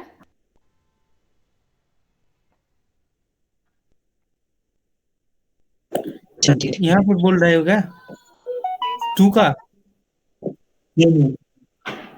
समझ गए ना? ये यहाँ पे वो हाँ सारी मैम। मैट्रिसेस आएंगी, all matrices whose trace is what, 0, क्योंकि क्योंकि जीरो यहाँ का उसकी आइडेंटिटी, आइडेंटिटी 0 है। हाँ उसकी आर आइडेंटिटी प्लस। जीरो, बस ये ध्यान रखना होता है मैपिंग्स डिफाइन करते हुए। Draw with mouse touch. हाँ, ये मैपिंग डिफाइन करते हुए हमें ये ध्यान रखना होता है कि आइडेंटिटी दोनों ग्रुप्स की क्या क्या है, ठीक है ना? और कर्नल निकालते टाइम कोडोमेन वाले की आइडेंटिटी। तो ये दो अच्छे एग्जाम्पल आपने देख लिए होमोमॉर्फिज्म के। रैंक की हेल्प से क्या आप बना सकते हो कोई होमोमॉर्फिज्म, कि इधर मैट्रिसेस का सेट ले लें और इधर नंबर्स वाला सेट ले लें, रियल रियल, तो रैंक से कुछ हो नहीं जाए? बना सकते मैम। नहीं बना सकते, क्योंकि रैंक तो बेचारा ना तो ये प्रॉपर्टी सेटिस्फाई करता है, ना तो लीनियर है एडिशन में, ना मल्टीप्लिकेशन में डिस्ट्रीब्यूट होता है। रैंक ऑफ ए भी rank of a into rank of b नहीं होता, डिस्ट्रीब्यूट नहीं होता, ठीक है ना? तो इसलिए ट्रेस और डिटर्मिनेंट बहुत ज़रूरी बन जाते हैं हमारे लिए। ट्रेस इधर एडिशन में काम आता है, डिटर्मिनेंट मल्टीप्लिकेशन में काम आता है। ठीक है, अब आगे बढ़ते हैं, एक और एग्जांपल देखते हैं। मुझे ही बताओ आप, इस मैपिंग का कर्नल क्या होगा? आर स्टार से लेकर आर स्टार तक phi x is equal to mod x. Mod मतलब, एक सेकेंड एक सेकेंड, हाँ ठीक है, मॉड एक्स कर्नल।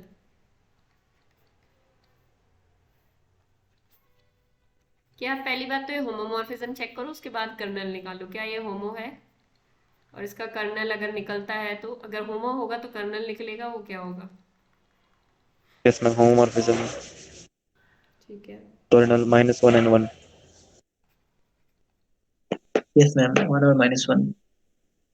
ठीक है। मैम होमोमॉर्फिज्म हम्म होगा, मतलब मैम अगर दो एलिमेंट लिया जाए, हम्म एक पॉजिटिव लो एक नेगेटिव लो मैम। -1 2 -1 हाँ 2 होगा होगा होगा। होगा ना। मॉडुलस हाँ की मैम। प्रॉपर्टी है ये तो। हाँ हाँ हाँ mod x y is equal to mod x into mod y. Yes आप मैम। -1 इंटू -2 लिख दो, क्या दिक्कत है, -1 इंटू 2। ठीक है। समझ गया। अगर आर एक्स डिनोट कर रहा है set of all polynomials, denote group of all polynomials of all polynomials, तो एक मैप डिफाइन करते हैं f r x to r x.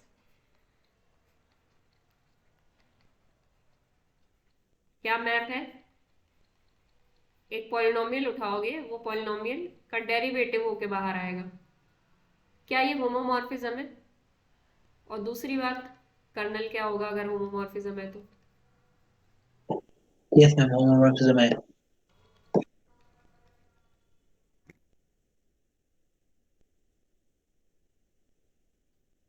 Group, अच्छा ये जो ग्रुप ऑफ पॉलिनोमियल्स बना है किस ऑपरेशन के अंडर ग्रुप बना है?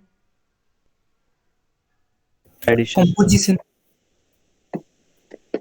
मल्टीप्लिकेशन, एडिशन, कंपोजिशन, बताओ।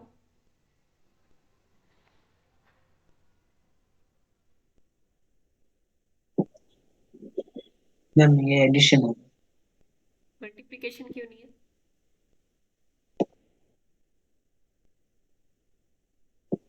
मैम अगर मल्टीप्लिकेशन हो तो जीरो तो भी एक पॉलीनॉमियल है, तो उसका इनवर्स कैसे आएगा? चलो जीरो निकाल दिया। तो स्टार लगा दो। हाँ स्टार लगा दिया तो बनेगा ग्रुप। तो नहीं मैम, हाँ क्यों नहीं बनेगा?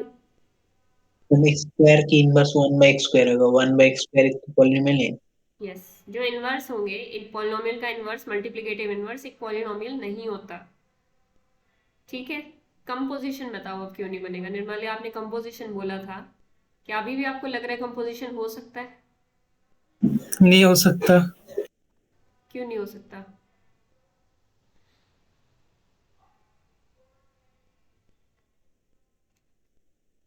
क्योंकि इनवर्स ही नहीं आएगा ना मैम। जैसे एक्स स्क्वायर का इनवर्स निकालना है आपको, इसका इनवर्स क्या होता है? Square root of x. Yes जो ये मैम। पॉलिनोमियल है। नहीं है। और वो भी आर टू आर अगर डिफाइन कर रहे हो पॉलिनोमियल, तो इनवर्स ही नहीं मिलेंगे किसी भी पॉलिनोमियल के, लीनियर के अलावा। कहने का मतलब एक्स स्क्वायर को ही अगर आर टू आर डिफाइन कर रहे हो तो इसका इनवर्स नहीं एग्जिस्ट करता। आप इसका ग्राफ देखोगे, वन वन नहीं है। अगर इतना ले लेते तो ठीक है, हो जाता। पर आर टू आर जब आप डिफाइन कर रहे हो तो गड़बड़ है, और यहाँ पे आर टू आर ही डिफाइन किया जा रहा है। जल्दी से कर्नल बता दो। Constant polynomials. कर्नल के अंदर आप कह रहे हो कि set of all. Constant polynomial आएगा। क्यों? आइडेंटिटी क्या है आर एक्स की? Zero polynomial zero identity polynomial. बनेगी ना। हाँ बस एक आइडेंटिटी पता चल जाए। कर्नल ऑफ एफ सोचने से पहले आप कोडोमेन की आइडेंटिटी देखा करो। आर एक्स से लेकर आर एक्स तक एक मैप है, तो कोडोमेन की आइडेंटिटी क्या होगी? जीरो। अब एफ ऑफ क्या करें कि जीरो आ जाए?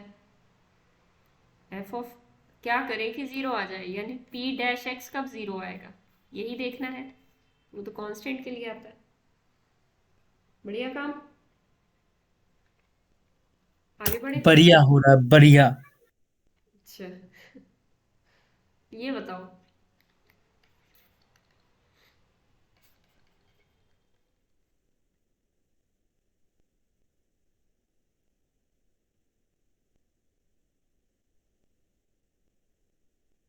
ये किस चीज का साइन है? ग्रेटेस्ट इंटीजर का। मैं लिख नहीं रही हूँ, बता दिया मैंने। ग्रेटेस्ट इंटीजर ग्रुप होमोमॉर्फिज्म है, और अगर है उसका कर्नल क्या है?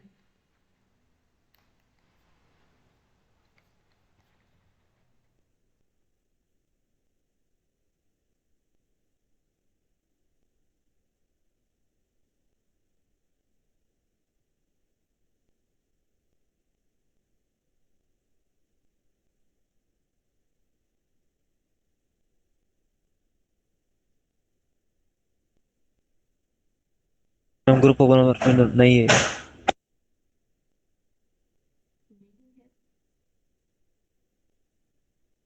ये वाला यस मैम, नहीं है, ग्रुप होमोमॉर्फिज्म नहीं है। मतलब 5 है। नहीं होता ये, मतलब x plus yes y ma'am. करोगे तो नहीं आएगा। कोई एग्जांपल दे दो फिर। 3/2, 1/2। 3/2 और 1/2, इसका ग्रेटेस्ट इंटीजर क्या आता है? 2 आता है। लेकिन वो अलग आता अलग है, करने पर क्या आता है? 1 1 आता है। आता है। अलग अलग करने पर 1 आता है, मतलब 2 इज नॉट इक्वल टू 1। ठीक है, समझ गए आप लोग। तो ये वाली मैपिंग देखते हैं। Phi of m is equal to m mod n. क्या करना है हमें? कोई इंटीजर उठाना है, उसको एन इंटीजर मॉड्यूलो एन से रिड्यूस करना है। मतलब z से अगर z2 लिया जा रहा है या z4 लिया जा रहा है, चलो z2 लिख देती हूँ।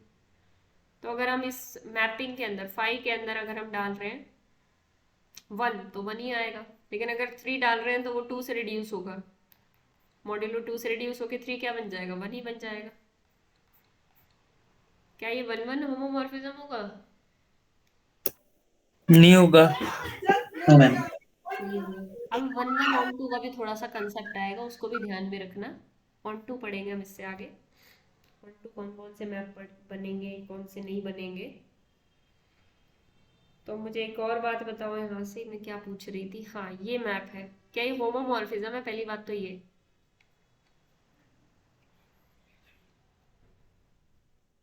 नहीं है होमोमॉर्फिज्म। ऊपर वाला एग्जाम ही ले लो आप, एग्जाम्पल आपने जो दिया है। मैंने तो 1 बताया था, मैंने तो और कुछ नहीं बताया ऊपर। होमोमॉर्फिज्म नहीं होगा मैम। मैम एन को अगर आप 2 मान लो हम्म। तो 5 1 भी 1 देगा, 5 3 भी 1 देगा, बट 5 1 + 3 वो तो 0 देगा ना। 5 1 + 3 is equal to 0। 0 five one क्या है? 1। 5 3 क्या है? 1। 1। ऊपर वाले एग्जाम्पल कर रही हूँ ना। 5 3 हाँ 1 मैम। है, तो 1 + 1 2 ही तो आया, 2 0 होता है। हाँ वो भी सही है। होमोमॉर्फिज्म होगा मैम, होगा होगा। क्योंकि A plus B mod N, A mod N plus B mod N लिख सकते हैं ना। देखो, ऑपरेशन तो एडिशन ही होता है ना मॉड्यूलो। जैसे phi of m plus n जब आप करोगे, के प्लस एल, तो ये क्या आ जाएगा? के प्लस एल मॉड एन। और मॉडुलस की वैसे भी प्रॉपर्टी होती है ये कि ये अलग अलग डिस्ट्रीब्यूट होके ओपन हो जाता है। K mod N plus l mod n. और वैसे भी ये कुछ नहीं होता, ये अंडर एडिशन होता है। चाहे आप पहले ऐड करके मॉड्यूलो ले लो, चाहे आप मॉड्यूलो पहले निकाल के फिर ऐड कर दो, उससे कोई फर्क नहीं पड़ता। ठीक है ना?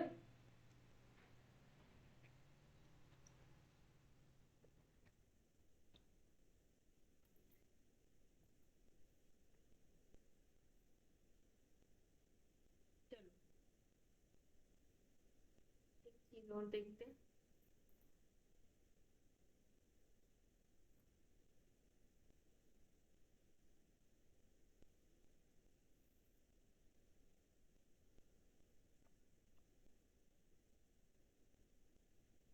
Question does. Kernel of phi क्या होगा ऊपर? हाँ, कर्नल क्या होगा यहाँ पे? हाँ, ये सवाल अच्छा है, ये मैं पूछना ही भूल गई आपसे। बताओ कर्नल क्या होगा? n का मल्टीपल। एन टाइम्स के। हाँ, n के मल्टीपल। तो आप ऐसे भी लिख सकते हो इसको, n से जनरेटेड जो ग्रुप होगा। Yes ma'am. इसके अंदर क्या क्या एलिमेंट्स आते हैं? n के मल्टीपल ही तो आते हैं, n 2 n 3 n 4 n। ठीक है, ये होगा कर्नल ऑफ पाई। ठीक है।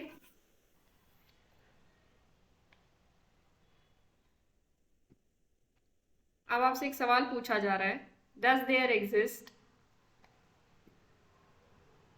a homomorphism T from Z4 to Z6 such that T1 is equal to 1. Is it true?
No ma'am.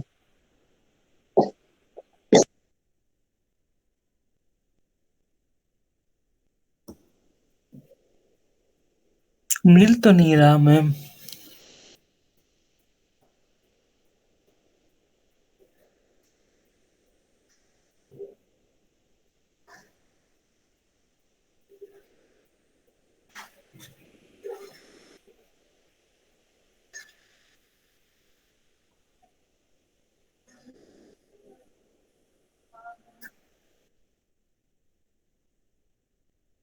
नहीं मिला किसी को? नहीं मिल रहा है। क्योंकि एग्जिस्ट नहीं करेगा। मैंने बताओ कैसे। मैम मान लो अगर एग्जिस्ट करे तो एक ही फंक्शन होगा, वो t of x is equal to x होगा, और वो तो यहाँ पे होमोमॉर्फिज्म नहीं बन रहे, क्योंकि t of x is equal to 1 into x, और 1 का ऑर्डर 6 है, और 6 4 को डिवाइड नहीं करता है। तो सिंपली लॉजिक ये लगा सकते हैं हम कि अगर ऐसा कोई मैप एग्जिस्ट करता है, वो 1 को 1 पे भेज रहा है। अब इस वाले 1 का ऑर्डर देखो पहले। तो इस वाले 1 का ऑर्डर क्या है? 4। और इस वाले 1 का ऑर्डर क्या है? 6। तो क्या ये वाले 1 का ऑर्डर ये वाले 1 के ऑर्डर को डिवाइड करता है? नहीं मैम। 6 does not divide 4। तो इसका मतलब ऐसा कोई मैप एग्जिस्ट नहीं करेगा। क्या कहते थे हम कि अगर ऑर्डर ऑफ जी n होगा तो order of phi g should divide n।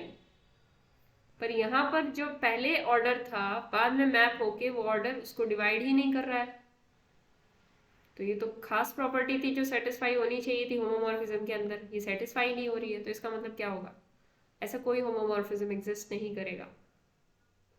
ठीक है।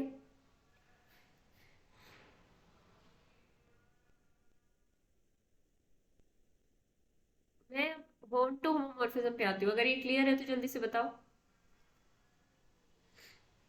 Yes ma'am. जैसे कि हमें Z8 से Z6 में, Z8 से Z10 में ऑन टू होमोमॉर्फिज्म निकालने हैं, तो क्या कोई एग्जिस्ट करेंगे? नहीं करेंगे। क्यों? क्योंकि इसकी कार्डिनैलिटी 8 है, इसकी कार्डिनैलिटी 10 है, और डोमेन की कार्डिनैलिटी कम हो रही है कोडोमेन की कार्डिनैलिटी से, तो नो ऑन टू मैप। एक बात, कभी भी प्री इमेजेस कंप्लीट नहीं हो पाएंगे, हर एक की प्री इमेज कभी भी नहीं निकाल पाओगे आप। ठीक है ना? तो मान लो अगर इस तरीके से पूछा जाए हमसे कि क्या ये ऑन टू मैप होगा Z12 से Z4। मैं बस ये लास्ट क्वेश्चन करा रही हूँ, इसके बाद फ्री कर दूंगी। क्या ये ऑन टू मैप होगा?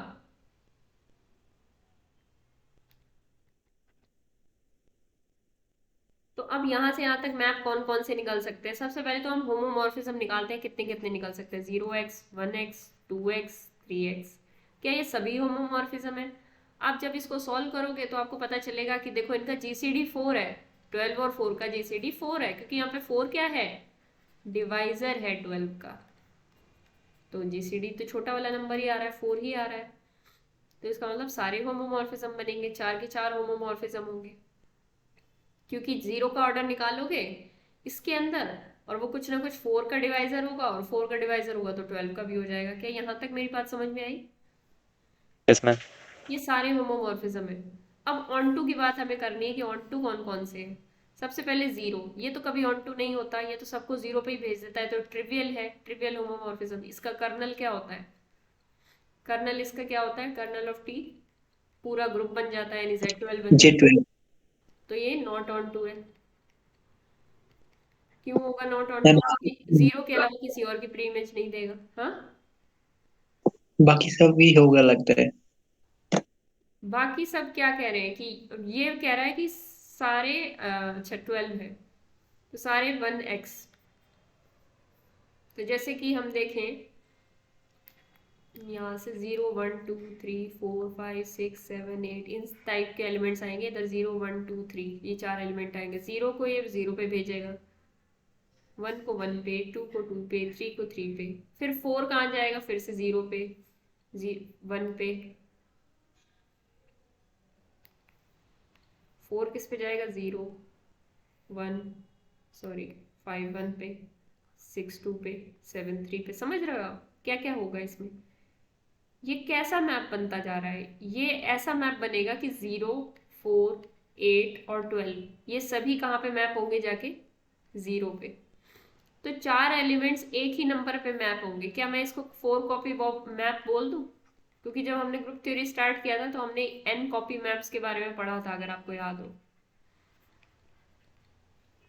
नहीं याद है तो चलो कोई बात नहीं, ये एक टर्म थी, जाके एक बार देखना। 4 कॉपी मैप, अगर 4 एलिमेंट्स उठ के सीधे एक एलिमेंट पे आ जाए। इसी तरह हमने देखा था 1 5 9 और मैंने यहाँ पे कुछ गड़बड़ की है क्या, 3 कॉपी मैप होगा ये, ठीक है। 0 4 और 8 1 5 और 9 3 कॉपी मैप है ये। 12 तो 0 ही होता है ना। तो चलो हमने ये तो देख लिया, इसका मतलब सारे कवर हो रहे हैं ना, इसका मतलब ये ऑन टू बन रहा है। हमने देखा कि सबकी इमेजेस, सबकी प्री इमेजेस है, सारे कवर हो गए। शुरू के 4 एलिमेंट से ही सारे कवर हो चुके थे। उसके बाद 2x है। 2x किस टाइप की इमेजेस देगा? इमेजेस इसकी सिर्फ आएंगी 0, सबसे पहले 0 आ जाएगा, फिर 2 आ जाएगा, 0 और 2 ही आएगा। फिर 0 2, फिर 0 2, फिर 0 2, सिर्फ 0 और 2 आएगा। This is not onto, this is onto. ये आप चेक करोगे ये ऑन टू निकलेगा। तो मैं ऐसे कैसे बता दे रही हूँ कि ये ऑन टू होगा, ये ऑन टू नहीं होगा? देखो हमने कहा था जब हमने शुरुआत की थी, मैं ऑलरेडी आपको करा चुकी हूँ कि tx is equal to 2x को हमें चेक करना है कि ऑन टू है कि नहीं है। कहाँ से कहाँ तक, z12 से z4। तो इसका तरीका हमने क्या पढ़ा था कि इसकी प्री इमेज एग्जिस्ट करनी चाहिए। मतलब 2x is equal to y करें ना, तो हमें यहाँ से मतलब अगर y is equal to 2x है तो इधर जो एलिमेंट है सबकी प्री इमेजेस मिलनी चाहिए। तो मतलब x is equal to half of y, ये होना चाहिए।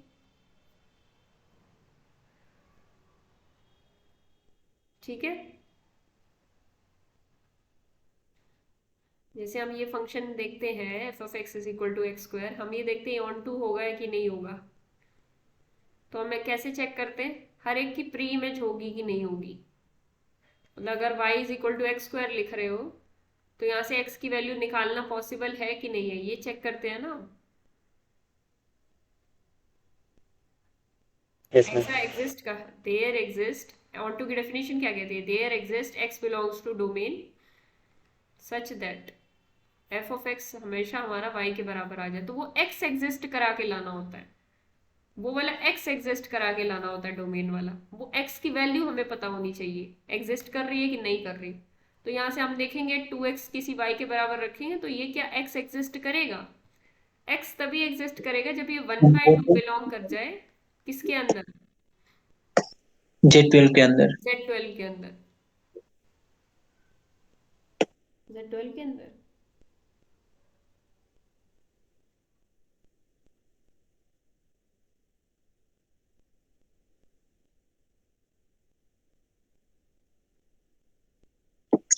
मैम नहीं नहीं, z12 के अंदर नहीं, z4 के अंदर आएगा।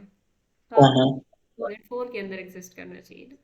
मतलब 2 का इनवर्स एग्जिस्ट करना चाहिए, मतलब मल्टीप्लिकेटिव इनवर्स है ना ये 1/2, 2 का मल्टीप्लिकेटिव इनवर्स z4 में आना चाहिए।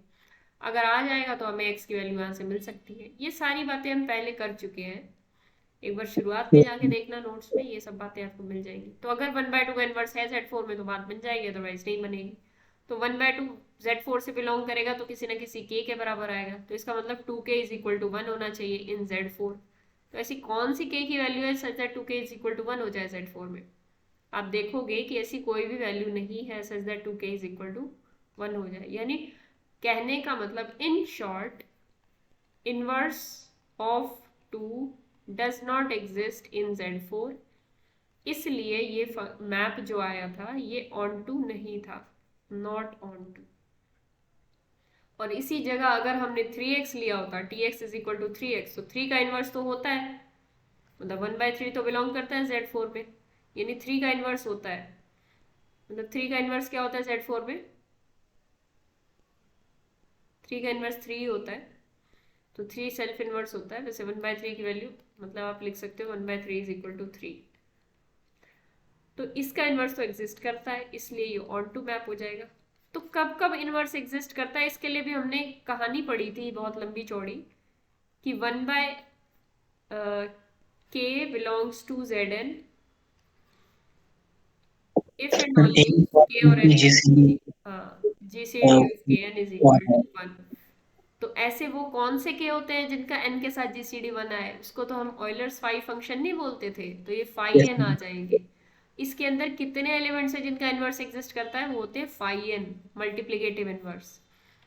तो कौन कौन से एलिमेंट्स हैं जो होमोमॉर्फिज्म बना सकते हैं, वो जो इसके साथ GCD 1 दे, यानी वो जो फाई n एलिमेंट्स होते हैं, मतलब फाई n से निकल के आते हैं, नंबर ऑफ एलिमेंट जो ऑन टू बन पाएंगे वो फाई n होंगे। मतलब 4 के साथ जिस जिसका GCD 1 आएगा, 4 का किस किस के साथ GCD 1 आता है, 1 के साथ, 2 के साथ नहीं आता, 3 के साथ, 4 के साथ नहीं, तो 1 और 3 बनेंगे सिर्फ, 2 और 4 नहीं बनेंगे। यानी number of onto maps कितने बनेंगे, 5 4 बन जाएंगे इस केस में, इस केस में सिर्फ।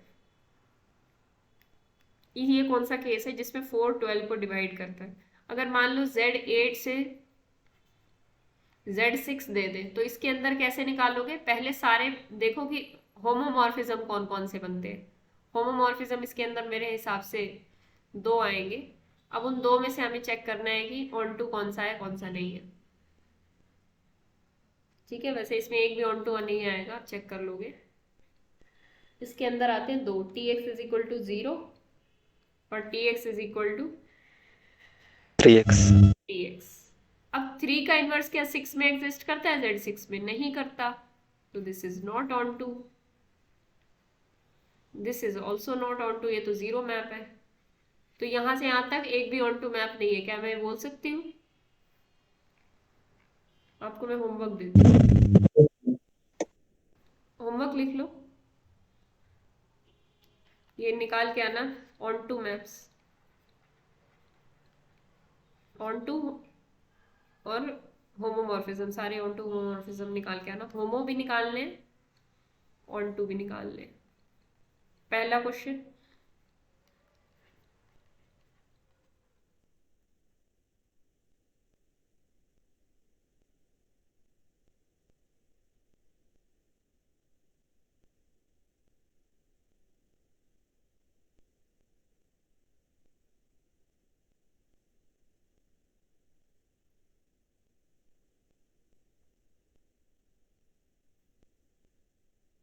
ये सारा करके देखना।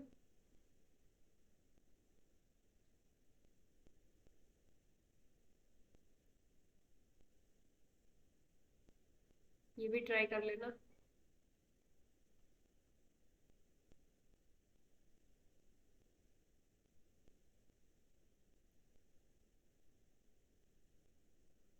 ठीक है, तो हम आपसे मिलेंगे कल, मतलब कल नहीं शाम को। ठीक है, ये करना है आपको। ठीक है मैम, मैम सामने OD होगा ना?